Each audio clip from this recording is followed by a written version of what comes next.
सभी दोस्तों को मेरा प्यार भरा नमस्कार, सादर नमस्कार। मैं आज फिर उपस्थित हुआ हूँ। सत श्री अकाल, राधे राधे। ओके, तो आज मैं फिर उपस्थित हुआ हूँ अपनी राजेश क्लासेस में और आपके लिए बहुत बहुत महत्वपूर्ण मैं क्वेश्चन लेके आया हूँ। तो हम इन क्वेश्चन को देखें। हमारी जो सीरीज चल रही है पार्ट 1 मैंने उसका डाल दिया है, आपका अच्छा रिस्पॉन्स मिला है। तो ये जो मैं लेके सीरीज आ रहा हूँ तो ये आपकी UP police, UPSI, railway, SSC, bank के लिए अति महत्वपूर्ण है। और इसमें बच्चों के कहने के आधार पर मैंने इसमें लेवल भी अच्छे लेवल के लिया है। और ऐसी हमारी सीरीजें 250 क्वेश्चन की आती रहेंगी। और आप एक दिन देखना, अगर आप इसको अपने जीवन काल में दिनचर्या बना लेते हैं सुबह सुबह 7 बजे, तो ये मान लीजिए कि आपका जीएस मोस्ट बहुत बढ़िया अच्छे से हो जाएगा और आप अच्छे नंबर पा सकेंगे। तो बिना देरी करते हुए हम स्टार्ट करते हैं। ओके, वैदिक काल में परिणाम से जाने गए समुदाय का मुख्य व्यवसाय था। किसका? पणि समुदाय का मुख्य व्यवसाय का जो वैदिक का वो व्यापार करते थे। बेटा क्या करते थे? व्यापार करते थे। ओके, अगला क्वेश्चन, ऋग्वेद में पुत्री के लिए, ऋग्वेद जो है हमारे उसमें पुत्री के लिए एक प्रयुक्त शब्द किया गया था, दुहिता शब्द। और इसका शाब्दिक अर्थ क्या होता है? तो इसका उत्तर, गाय को दोहने वाली को दुहिता कहते थे ऋग्वेदिक काल में। बेटा क्या कहते थे? दुहिता कहते थे। अगला क्वेश्चन, संगम युग में तमिलों को सर्वाधिक लोकप्रिय देवता कौन था बेटा? तो उसका उत्तर मुर्गन एक भगवान थे जो भगवान विष्णु का ही रूप माना जाता है और ये मुर्गे की तरह के। ओके, अगला क्वेश्चन देखते हैं बेटा। मोहम्मद बिन तुगलक, जो तुगलक वंश का व्यक्ति था, किस धातु के सांकेतिक मुद्रा चलाई थी? किसकी चलाई थी? वो कांसे की थी। कांसे के सिक्के इसने चलाए थे। लेकिन मामला हुआ, पढ़ा लिखा बहुत था दिल्ली का सुल्तान, लेकिन मामला इधर का उधर हो गया और सिक्के इतने ज़्यादा चल गए क्योंकि वहाँ के लोग भी सिक्के ढालने वाली मशीन बना चुके थे और इतना सिक्का मार्केट में आया, पैसा आ गया कि अर्थव्यवस्था चरमरा गई। ओके, अगला क्वेश्चन, गुजरात को जीतकर किसने उसे दिल्ली सल्तनत में शामिल? किसमें बेटा? गुजरात को जीता और दिल्ली सल्तनत में शामिल किया।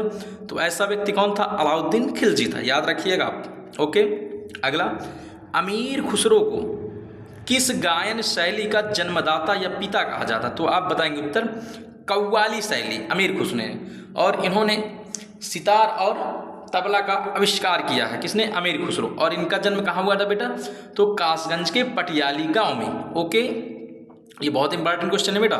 ओके, अगला क्वेश्चन, कबीर दास की बात हो रही। कबीर की मृत्यु के पश्चात उनकी समाधि कहाँ बनाई गई?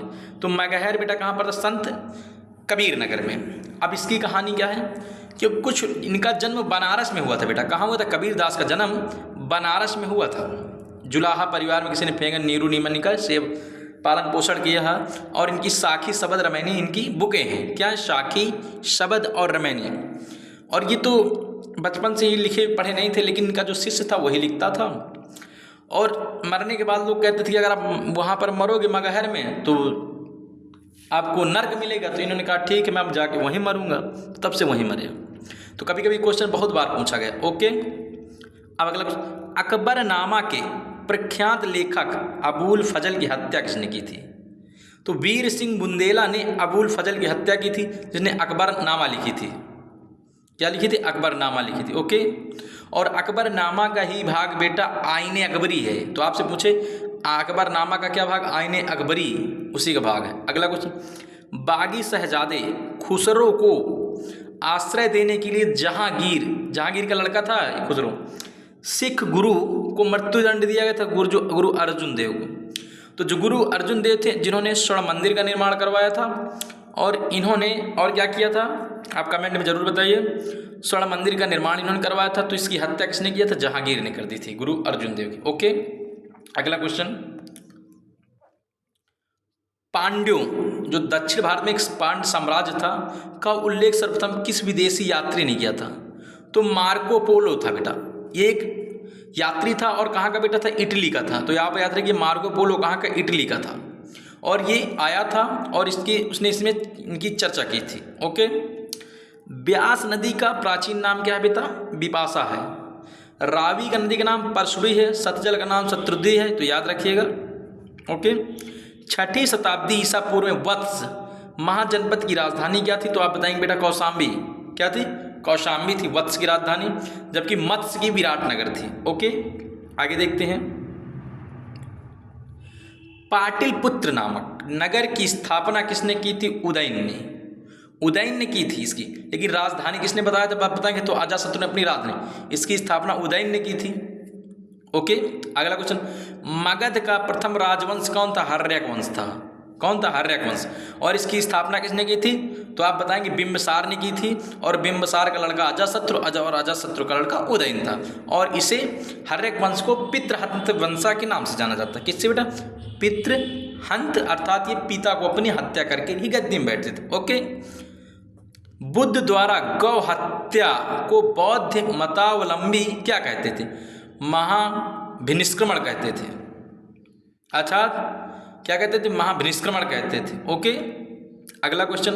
और ग्रह त्याग की घटना को भी क्या कहते थे? यहाँ पर ग्रह त्याग की घटना को भी क्या कहते थे? महाभिनिष्क्रमण कहते थे। ओके।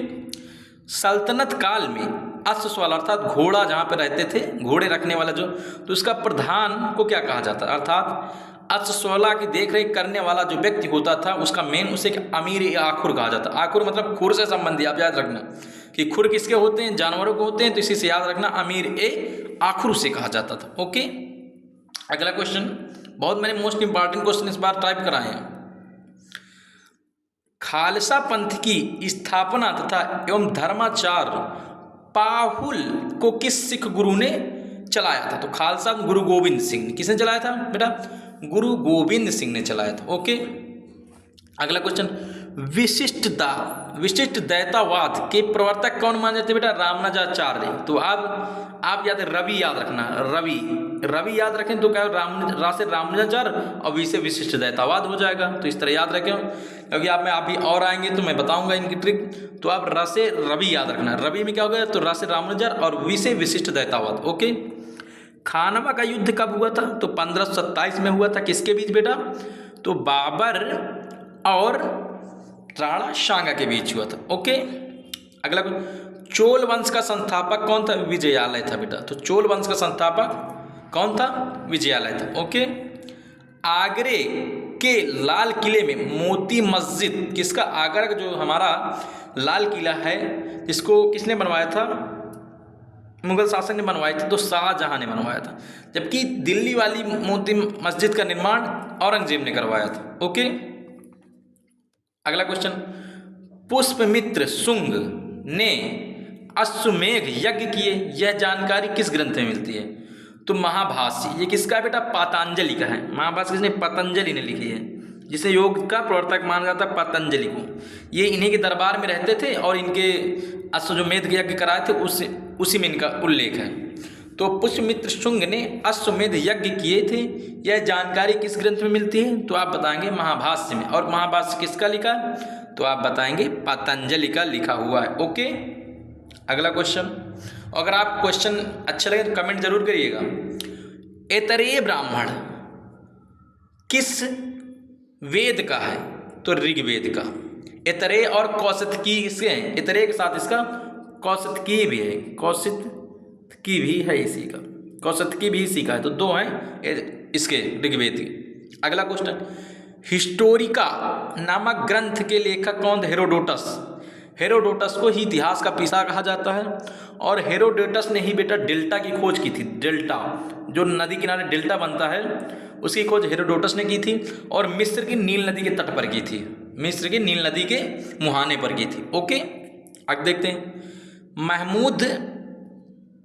महमूद गजनवी, महमूद के साथ भारत आए किस विद्वान ने भारत के समाज में किताबुल उल हिंद नामक रचना की? तो अल-बरूनी ने। इसके साथ और कौन आए थे बेटा? तो उत्बी भी इसी के साथ आया था। कौन आया था? उत्बी भी से 4 आए थे। तो 2 मैंने बता दिए, 2 आप बताइएगा उत्बी कमेंट करके। तो किताबुल हिंद में अल-बरूनी और उत्बी, और 2 बताइए आप कौन कौन आए थे? फारूकी आया था। एक फारूकी मैं और बता दे रहा हूँ, और चौथा आपको बताना। तो इसके दरबार, इसके साथ भारत कौन? उत्बी आया था। उत्बी भी आया था, और मैंने कौन बताया था? फिर देखो दिमाग से उचड़ गया। फारूकी, तो फारूकी आया था बेटा, फारूकी। तो ये आए थे इनके दरबार में। ओके। खमेर के राजा ने किस भारतीय राजा से मित्रता की थी? तो आप बताएंगे राजेंद्र प्रथम, ये दक्षिण भारत में चोल वंश का। ओके। सल्तनत काल में हक ए सर्व क्या कहलाता? सिंचाई कर। तो सल्तनत काल में हक ए सर्व क्या था? तो आप बताएंगे ये एक सिंचाई कर था। ओके। अगला देखते हैं बेटा, बहुत अच्छे मैं क्वेश्चन लेके आया हूं, समझ लो। नायब ए ममलिकात नामक पद का सृजन किस सल्तनत काल में हुआ? तो आप बताएंगे मुनुद्दीन बहराम शाह के शासनकाल में। नायब ए ममलिकात का नामक पद का सृजन किसके? तो मुजुद्दीन यहाँ पर होगा, मुजुद्दीन बहराम शाह एक राजा हुआ करता था दिल्ली सल्तनत का सुल्तान, उसी के शासनकाल में नायब ए ममलिकात का पद सृजन हुआ था। ओके। अब बात करते हैं मुगल काल में लोक निर्माण विभाग को पब्लिक वर्क डिपार्टमेंट, जैसे हम कहते हैं बेटा PWD कहते हैं, क्या कहते हैं PWD लोग, क्या कहा जाता? उसे शोहरत ए आम कहा जाता था। जो हमारा आज PWD है तो उस समय भी मुगल काल में हुआ करता, तो उसका नाम होता था शोहरत ए आम। क्या नाम होता था? शोहरत ए आम नाम होता था। ओके। बंगाल में किस नवाब ने अपनी राजधानी मुर्शिदाबाद से परिवर्तित कर मुंगेर भेजा? तो मीर कासिम ने। अब इसकी कहानी क्या बेटा? जब 1857 का प्लासी का युद्ध हुआ था तो उस समय इसी का ससुर जो था जिसका नाम मीर जाफर था, वो गद्दी में बैठा था, लेकिन अंग्रेजों की इतनी मांग थी, वो खूब इनसे पैसा मांगा करते थे, अंततः वो बहुत काफ़ी परेशान हो गया था और उसने गद्दी त्याग दी और उसका दामाद बैठा मीर कासिम गद्दी पर बैठा। और मीर कासिम ने ही इनको अंग्रेजों को 3 गांव दान दिए थे। 3 गांव, वजीदाबाद दिया था इनको, वजीदाबाद, मुंगेर और 2 गांव और थे जमींदार, और 5 लाख रुपए भी दिया था। और इसके बाद मीर कासिम बन गया था और मीर कासिम ने अपनी राजधानी मुर्शिदाबाद से मुंगेर स्थानांतरित की। ओके। किस अभिलेख में स्पष्ट पुष्टि हुई है कि पुष्यमित्र शुंग ने अश्वमेध यज्ञ कराए थे? तो अयोध्या अभिलेख में। तो आपसे पूछेगा किस अभिलेख में पुष्यमित्र शुंग ने अश्वमेध यज्ञ की जानकारी मिली? तो अयोध्या अभिलेख में। और पुष्यमित्र शुंग के दरबार में कौन रहते? पतंजलि रहते, योग दर्शन के थे, उनको बारे में जानकारी मिली। ओके। अब देखो क्वेश्चन है ये भाई, गिरनार में, मतलब गिरनार गुजरात में पड़ता है बेटा, कहाँ पर? गुजरात में। सुदर्शन झील का निर्माण किस शासक ने करवाया? तो आप चंद्रगुप्त मौर्य ने करवाया था, लेकिन चंद्रगुप्त मौर्य के बाद निर्माण इसके मंत्री ने करवाया, श्री गुप्त ने, लेकिन उसके बाद इसका जीर्णोद्धार किसने करवाया था? तो आप जूनागढ़ का अभिलेख पढ़ेंगे, जूनागढ़ का अभिलेख, गिरनार का जूनागढ़ अभिलेख, तो रुद्रदामन इसका पूरा जीर्णोद्धार करवाता, रुद्रदामन करवाता है, तो आप यह जीर्णोद्धार, लेकिन इसका निर्माण चंद्रगुप्त मौर्य ने करवाया था। ओके। अगला क्वेश्चन, मेगास्थनीज की पुस्तक का नाम क्या था बेटा? इंडिका। मेगास्थनीज की पुस्तक का नाम इंडिका था। के अनुसार मौर्य समाज कितने वर्गों में बेटा? तो आप बताएंगे 7 वर्ग में। कौन कौन बेटा? दार्शनिक थे इनके दरबार में, कृषक थे जो कृषि कर, सैनिक जो लड़के थे, चरवाहे तो जानवर चराते, शिल्पी जो मतलब शिल्पीकार जो वो हुआ करते थे, जो बर्तन वर्तन वगैरह सब बनाने का काम करते, न्यायाधिकारी होते जो न्याय करने, और पार्षद हुआ करते थे। इतने थे। तो आप याद रखना, दार्शनिक, कृषक, सैनिक, चरवाहे, शिल्पी, न्यायाधिकरण और पार्षद। ओके। अगला क्वेश्चन, कनिष्क की राजधानी कहाँ थी? पुरुषपुर पेशावर थी। क्या थी? पुरुषपुर पेशावर थी। अब इनकी कहानी, कनिष्क की राजधानी पुरुषपुर पेशावर थी पाकिस्तान में। ओके। और ये कनिष्क कहाँ के? कुषाण वंश के थे। किसके? कुषाण वंश के थे। और इन्होंने सर्वाधिक शुद्ध सोने के सिक्के चलवाए थे। और सबसे पहले यहाँ का शासक कुजुल कैटफिकस था, उसके बाद विम कैटफिशर बना और लास्ट में कनिष्क बना। और कनिष्क ने चतुर्थ बौद्ध संगति का कश्मीर में आयोजन करवाया था। ओके। अगला क्वेश्चन देखते हैं, नरसिंह वर्मन द्वितीय जिसकी उपाधि राज सिंह थी, नरसिंह वर्मन जो था उसने उपाधि लिखी थी राज सिंह की। और कांची में, कांची कहाँ पड़ता बेटा? तमिलनाडु में। मंदिर का निर्माण करवाया? तो आप बताएं कैलाश मंदिर का निर्माण करते। किसका बेटा करवाया था? कैलाश मंदिर का निर्माण किसने करवाया था? तो नरसिंह वर्मन द्वितीय ने करवाया था। तमिलनाडु के कांचीपुरम में है। ओके। एलोरा की प्रसिद्ध कैलाश मंदिर का निर्माण किसने करवाया था? तो आप बताएंगे राष्ट्रकूट शासक कृष्णा प्रथम ने। राष्ट्रकूट की राजधानी बेटा, राष्ट्रकूट साम्राज्य संस्थापक दंत्यदुर्ग था और उसकी राजधानी मानखेत थी। ओके। शेर शाह का मकबरा कहाँ पर? सासाराम बिहार में बेटा, बिहार में। और शेर शाह था जिसने रुपया चलवाया था, और शेर शाह सूरी ने हुमायूं को हराया था, और शेर शाह सूरी ने ग्रांड ट्रंक रोड का निर्माण करवाया था। ओके। सातवाहन वंश का महानतम शासक कौन था? तो गौतमीपुत्र सतकर्णी था। आप याद रखिए, क्वेश्चन पूछा गया। पहली बार किस अधिनियम के तहत गवर्नर जनरल की कार्यकारी परिषद में विधि मतलब कानून विधि निर्माण के उद्देश्य से किसी भारतीय को मनोनीत किया गया था? तो आप बताएंगे भारतीय काउंसिलिंग अधिनियम 1861 के तहत। और 1861 के ही तहत 1862 में 3 जगह हाईकोर्टों की स्थापना हुई थी। कहाँ पर बेटा? तो बंगाल, मद्रास और मुंबई में। ओके, तो आपको याद हो जाएगा। अगर आपको अच्छे लगते हैं तो आप जरूर लाइक कीजिए, मुझे कमेंट करिए, तो मैं फिर और बेस्ट इससे सीरीज लूँगा। लोथल कहाँ स्थित है बेटा? तो गुजरात में। किस नदी किनारे बेटा? तो भोगवा नदी किनारे। आप याद रखिएगा, भोगवा नदी किनारे लोथल एक बंदरगाह था। प्रसिद्ध पारसी त्योहार नवरोज किस शासक ने प्रारंभ किया? तो आप बताएंगे बलबन ही सजदा और पाबोस नामक त्योहार स्टार्ट करवाया था, और बलबन ने ही तुर्काने चेहलगामी का अंत किया था बेटा।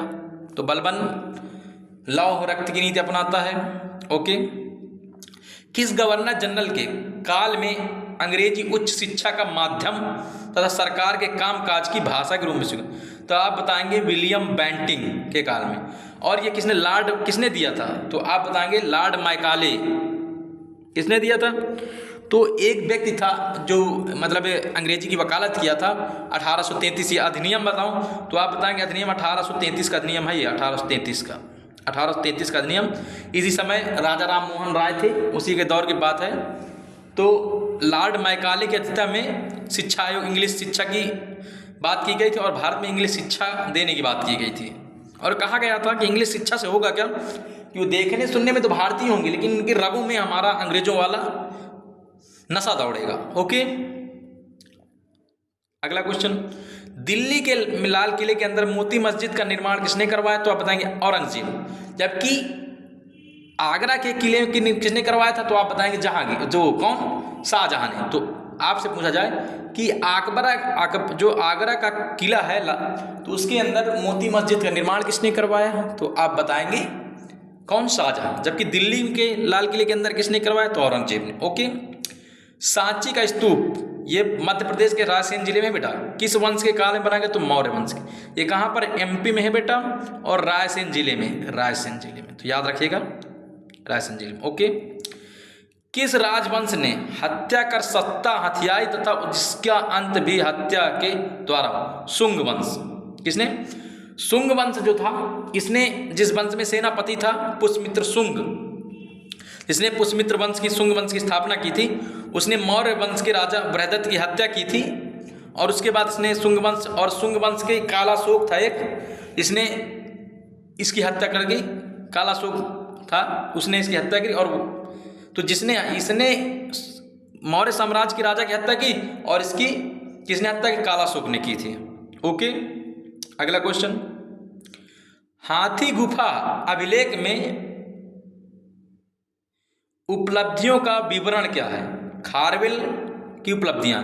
खारवेल कलिंग का शासक था। कहाँ का? कलिंग कहाँ? उड़ीसा वाला था, जहाँ पर ताम्रित बंदरगाह था। और कलिंग की राजधानी तोसली थी बेटा। क्या? तोसली। तो पूछेगा आपकी कलिंग की राजधानी क्या थी बेटा? तो आप बताएंगे तोसली थी। क्या थी? तोसली थी। और यहाँ का राजा खारवेल था। हाथी गुफा अभिलेख का जिक्र है, और यहीं पर अशोक ने आक्रमण किया था कलिंग में, और ये 13वें शिलालेख में अंकित है। ओके। सिराजुद्दौला के साथ अंग्रेजों ने कौन सी संधि की थी? तो अलीनगर की संधि की थी। सिराजुद्दौला के साथ कौन संधि थी? अलीनगर की, क्योंकि प्लासी का युद्ध हुआ था 1757 में बेटा।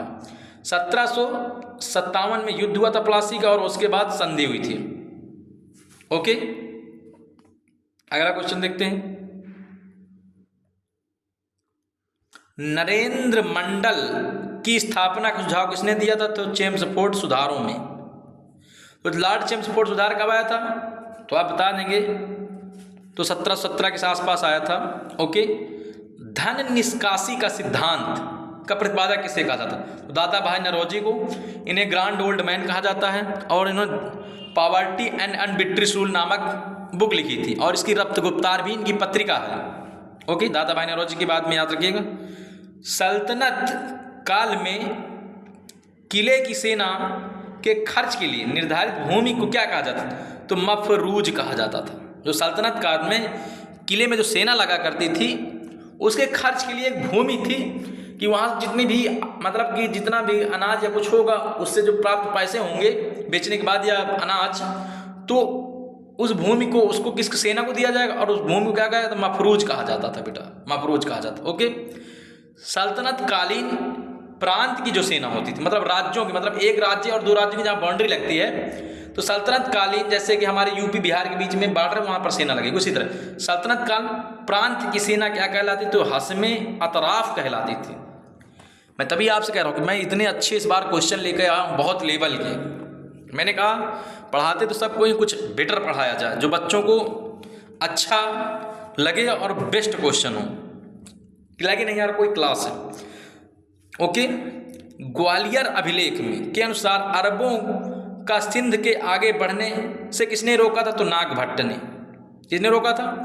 तो ग्वालियर मध्य प्रदेश का जिला है और ग्वालियर अभिलेख के में पता ये बात चलती है कि जो अरब से अरब लोग आए थे उन्होंने सिंध जो राज्य उत्तर भारत का था पहले, तो पाकिस्तान में, तो बढ़ने से किसने रोका था? तो नागभट्ट ने रोका था। ओके, आगे देखते हैं। आप जानते होंगे महाराजा रणजीत सिंह के साथ किसके विचार विमर्श के परिणाम स्वरूप अमृतसर की संधि हुई थी? तो अमृतसर की संधि कब हुई थी? 59 या 60 में हुई थी। चार्ल्स मेटकाफ 9 फरवरी 1959 या 60 को हुई थी। 9 फरवरी 1959-60 को। अरे 1900 में कह रहा हूँ, देखो ज़्यादा पढ़ा दिया। अरे रुको सॉरी, 1760 की बात है। तो 1760 में एक संधि हुई थी 1760 में। कब बेटा? 1760 में, जो राजा रणजीत सिंह और चार्ल्स मेटकाफ के बीच संधि हुई थी, इसे अमृतसर की संधि के नाम से जाना जाता है। और इस संधि को, जो संधि अमृतसर की संधि, इसमें कहा गया कि बेटा जो सतलज नदी निकली है इसके जो ऊपर वाला है, क्योंकि सतलज नदी पंजाब से होकर जाती है, तो जम्मू कश्मीर और उधर जम्मू कश्मीर सिंध विंध पंजाब क्षेत्र के उस पार भाई कि यहाँ पर राजा रणजीत सिंह का शासन होगा और हम लोग इधर अंग्रेज कहते हम नहीं आएंगे। और सतलज नदी के पार आप अंग्रेज कह रहे थे कि राजा रणजीत सिंह की आप इस पार मत आइएगा, अर्थात आप न इधर अटैक करेंगे हम आपको उधर। लेकिन अंग्रेज तो अंग्रेज ही होते हैं जो हमेशा धोखे देते हैं, है ना। तो और बाद में उन्होंने क्या किया कि धीरे धीरे ये सब संधि वंधि को उन्होंने मिटा दिया और अटैक कर पूरा अधिकार कर लिया। ओके, अगला क्वेश्चन देखते हैं। किस शासक के शासनकाल में बहमनियों ने अपनी राजधानी गुलबर्गा से स्थानांतरित कर बीदर, कर्नाटक पड़ता है, अहमद शाह अब्दाली। तो किस शासक के शासनकाल में बहमनियों ने अपनी राजधानी गुलबर्गा से स्थानांतरित कर बीदर बनाई थी? तो आप बताएंगे अहमद शाह ने। ओके, अगला। सोमनाथ मंदिर पर महमूद गजनवी ने 1025 में आक्रमण किया बेटा। कब? 1025 में। आक्रमण के समय वहाँ का शासक कौन था? भीम प्रथम था, और भीम प्रथम था उस समय का शासन। ओके, अगला क्वेश्चन देखते हैं। फुतुह-उस-सलातीन की रचना किसने की थी और कब? तो इसामी ने की थी और ये 1350 में की थी। तो आप याद रखिए फुतुह-उस-सलातीन की रचना किसने की थी और कब की थी? तो इसामी ने की थी और 1350 ईस्वी में। ओके, अब बात सतकर्णी की मृत्यु के पश्चात उसके 2 अल्पवयस्क पुत्र वेदश्री और शक्तश्री का संरक्षण किसने किया? तो नागानिका ने किया था। गौतम पुत्र सतकर्णी आप जानते होंगे, उसी राज्य की बात बता रहा हूँ। तो सतकर्णी की मृत्यु के पश्चात उसके 2 अल्पवयस्क पुत्र थे, वेदश्री एक का नाम था और शक्तश्री। संरक्षण किसने किया? तो नागानिका ने किया। ओके, अब बात करते हैं। हाल ने एक बुक लिखी जिसका नाम था, बुक का नाम गाथा सप्तशती नामक ग्रंथ था। तो हाल ने गाथा सप्तशती नामक ग्रंथ की रचना की थी और किस भाषा में लिखी? तो प्राकृतिक भाषा में लिखी थी। किस में लिखी थी? प्राकृतिक भाषा में इसने लिखा था बेटा। ओके, अगला क्वेश्चन देखते हैं।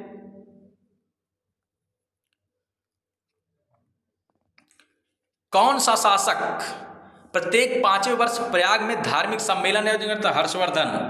हर्षवर्धन करता था। और इसी के शासनकाल में ह्वेन त्सांग आया था, चीनी यात्री ह्वेन त्सांग आया था। तो आप याद रखिएगा, ह्वेन त्सांग हर्षवर्धन काल में, और 6 साल ये रुका था, 6 साल तक ह्वेन त्सांग रुका था। ओके, अगला, भुवनेश्वर तथा पुरी में, जो भुवनेश्वर उड़ीसा में और पुरी भी उड़ीसा में पड़ता है, मंदिर किस शैली में? तो नागर शैली में। आपको मैं एक बात बता दूं, अधिकांश अगर आप देखेंगे भारत का मैप मैं थोड़ा बना दे रहा हूं आपको, तो आप अगर कभी आपसे क्वेश्चन पूछ नहीं आ रहा, तो आपको अगर लोकेशन पता है भारत की, तो जैसे आप ये भारत मान लो थोड़ा गंदा गंदा बना है, तो ये जो दक्षिण भारत, यहाँ पर द्रविड़ शैली में बनेंगे मंदिर, किसमें? द्रविड़ शैली में। और बीच वाला क्षेत्र यहाँ पर बनेंगे नागर शैली में। यहाँ पर कभी कभी उत्तर भारत में नागर शैली में बनेंगे, तो ये उड़ीसा। और बीच वाला यहाँ पर जो चट्टानों काट के बना दिए महाराष्ट्र, तो ये बेसर शैली में बनते हैं। किसमें बेटा? बेसर शैली में। तो हमारे यहाँ मंदिर बनाने की 3 कला थी, नागर शैली, बेसर शैली और द्रविड़ शैली। ओके, और मंदिर बनाने की कला का जो निर्माण हुआ है तो गुप्त काल से शुरू हुआ। ओके, अगला क्वेश्चन देखते हैं। संगम युगीन ग्रंथ तुलक्कमपियम, यह बहुत इंपॉर्टेंट है बेटा, कि संगम युगीन ग्रंथ का नाम क्या? तुलक्कमपिया था। ये किस विषय संबंध से? तो आप बताएंगे व्याकरण और काव्य से। तुलक्कमपिया, इसको लिखा किसने है? तो आप कमेंट बताइए। शिल्पाधिकारम, इलोंदो ओदिलम, देख लेना। सोनगिरी का ऐतिहासिक दिगंबर जैन तीर्थ स्थल किस राज्य में? तो आप बताएंगे एमपी में है, सोनगिरी पहाड़ी। सोनगिरी का ऐतिहासिक दिगंबर जैन तीर्थ स्थल किस राज्य में है? तो आप बताएंगे उत्तर में, क्या बताएंगे? मध्य प्रदेश। ओके, अगला क्वेश्चन देखते हैं। महाराष्ट्र में गणपति पर्व, गणपति उत्सव का श्री गणेश राष्ट्रीय चेतना लाने के लिए किसने बनाया था? तो बाल गंगाधर तिलक ने बनाया था, कि लोगों को आपस में जोड़ा जाए। जैसे भारत में उस समय अंग्रेजों का गुलाम था, तो लोगों को जोड़ा जाए और आंदोलन चलाया जाए, और जिससे देश को आज़ाद कराया जाए। ओके, अब बस सर्व कर किस में लगता? सर्व कर क्या था? एक सिंचाई कर था। तो आप बताएं सर्व कर कैसा करता? सिंचाई करता। ओके, जब आप कई बार पढ़ेंगे तो याद हो जाएंगे सब। आजीवक संप्रदाय का संस्थापक कौन था? तो आप बताएंगे मक्खली गोसाल था। तो ये भी पूछ सकता है, आजीवक संप्रदाय मक्खली गोसाल था। ओके, अंग्रेजों के शासन काल में भारत का आर्थिक दोहन के सिद्धांत का प्रतिपादन किसने किया था? तो दादा भाई नौरोजी ने किया था।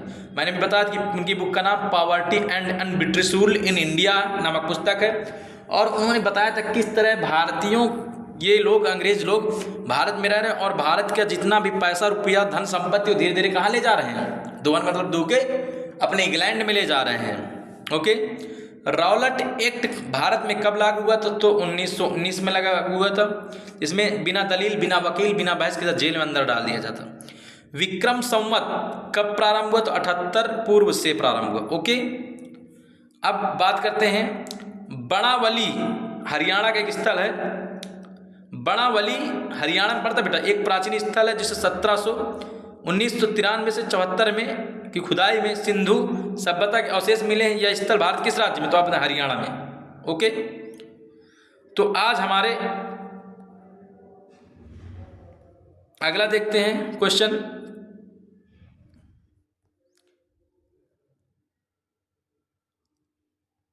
अगला क्वेश्चन बेटा, सिंधु सभ्यता में खोपड़ी शल्य चिकित्सा, अर्थात खोपड़ी की जो शल्य चिकित्सा का सुनिश्चित साक्ष्य कहाँ से मिला है? तो आप बताएं कालीबंगा। कालीबंगा बेटा कहाँ पड़ता है? राजस्थान में। यहाँ से काली चूड़ियाँ भी मिलेंगी राजस्थान से। ओके, ऋग्वेद में ऐसी कन्याओं के उदाहरण हमें मिले हैं जो दीर्घ काल तक शादी विवाह अभिजीवन नहीं करते, उन्हें क्या? अमाजु कहते हैं। अर्थात ऋग्वेद में वो कन्याओं का जिक्र मिलता है जो कभी शादी नहीं करते, उन्हें क्या? अमाजु कहा जाता था। क्या कहते? अमाजु कहा जाता था। ओके, महात्मा बुद्ध के समय कौशल देश का कौन राज्य था? राजा कौन था? तो प्रसन्नजीत था। ओके, किस शासन ने वैशाली का परित्याग करके पाटलिपुत्र को मगध राज्य की राजधानी? तो कालाशोक था, मैंने बताया ना, कालाशोक। ओके, अशोक के किस अभिलेख में, ये क्वेश्चन देखो, अच्छा क्वेश्चन है। अशोक के किस अभिलेखों में या शिलालेखों में कलिंग युद्ध का वर्णन? 13वां शिलालेख। तो आपसे पूछे कि सबसे बड़ा शिलालेख कौन है, तो आप बताएंगे 13वां शिलालेख। लेकिन सबसे लंबा अगर पूछे आपसे तो आप बताएंगे 7वां है बेटा, 7वां लंबा, लेकिन बड़ा बात तो यही पता। पुष्यमित्र शुंग ने किस शासक की हत्या करके पाटलिपुत्र पर गद्दी पर बैठा था, तो मैंने बताया बृहदत्त। अब बृहदत्त मौर्य वंश का अंतिम शासक हुआ करता, उसी की हत्या की थी। और पुष्यमित्र शुंग जब ये दूसरे राजा की हत्या करके बैठा था तो इसके अंतिम राजा की हत्या करके कालाशोक ने कालाशोक वंश की नींव डाली थी। ओके, अभी मैंने तुम्हें एक क्वेश्चन बताया था कि 40 गुलामों के दल का विनाश किसने किया था, तो बलबन ने। लेकिन इसकी स्थापना किसने की थी बेटा, तो आप बताएंगे इल्तुतमिश ने। किसने की थी, इल्तुतमिश ने। ओके, दिल्ली सल्तनत का अंतिम शासक कौन था, इब्राहिम लोदी। और इब्राहिम लोदी के बाद कौन आ जाता है बेटा, मुगल काल आ जाता है। अब मुगल काल में बाबर। तो ओके, यदि बेटा आज हमारी क्लास अच्छी लगी हो तो हमारी क्लास को लाइक करिए, सब्सक्राइब कीजिए, और हमें इससे मोटिवेशन मिलता है। और अगर आपको अच्छी लगी क्लास तो कमेंट जरूर करिए। मेरे भाइयों बहनों, आपसे विनम्र निवेदन है, तो इससे हमें मोटिवेट मिलता है और हम इसी तरह की अच्छी अच्छी सीरीजें लाते रहेंगे। ये हमारा पार्ट 2 है बेटा, क्योंकि पार्ट 1 में अपलोड कर चुका हूँ। ओके, धन्यवाद। जय हिंद, जय भारत, सत श्री अकाल।